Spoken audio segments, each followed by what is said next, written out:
ஆண்டவராகிய இயேசு கிறிஸ்துவின் விலையேறப்பெற்ற பரிசுத்தமுள்ள நாமத்தில் அன்பின் வாழ்த்துக்கள். இந்த காலைகளை பார்ப்பதில் சந்தோஷப்படுகிறேன். இந்த நாடுகளுக்கு ஆசீர்வாதமாய் மாறும். இடத்தின் கடைசியில் கர்த்தர் கொண்டு வந்துட்டார். ஒரு சில நாட்கள் புது வருஷத்துல கால் வைக்க போகிறோம் அப்படின்னு சொல்லுவா, அல்லது ஒரு சில மணி நேரங்கள் புது வருஷத்துல கால் வைக்க போறோம்னு சொல்லுவான்னு எனக்கு தெரியும். ஆனால் ஒன்றும் செய்யணும்.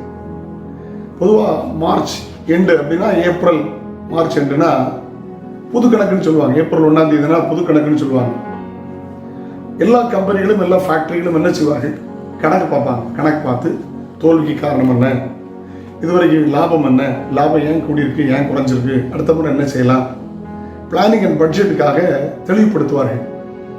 எதனால என் நஷ்டம், இதனால அந்த ஸ்டாக் இருக்குது, இதனால நம்ம என்ன சொன்னோம், புது வருஷத்தை என்ன செய்யணும்னு சொல்லி அந்த மார்ச் லாஸ்ட்ல எல்லா கம்பெனியும் தன்னுடைய தோல்விக்கான அல்லது செய்ய முடியாத காரியங்களை நிதானித்து புது வருஷத்துல புது காரியங்களை செய்து திட்டமிடுவார்கள்.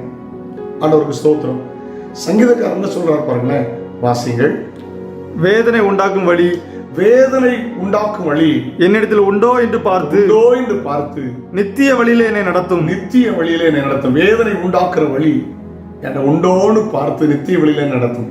திரும்பி பாருங்கள், இந்த 12 மாதம் நான் சரியா ஜெபித்தேனா?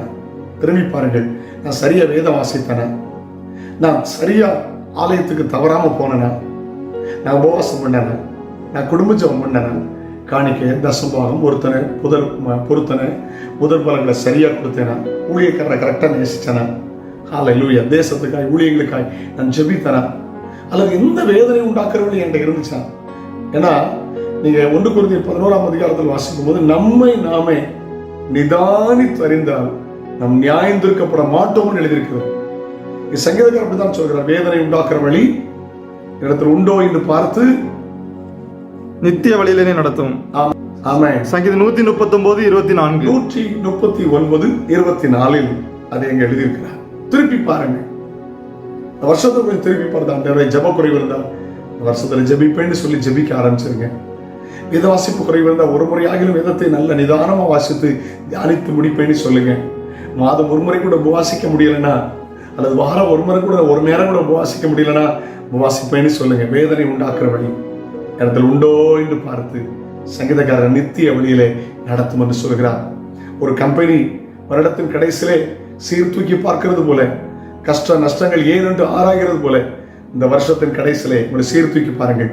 புது வருஷத்தில் புதிய தீர்மானத்தோடு புதிய பொருத்தனையோடு கால் வையுங்கள்.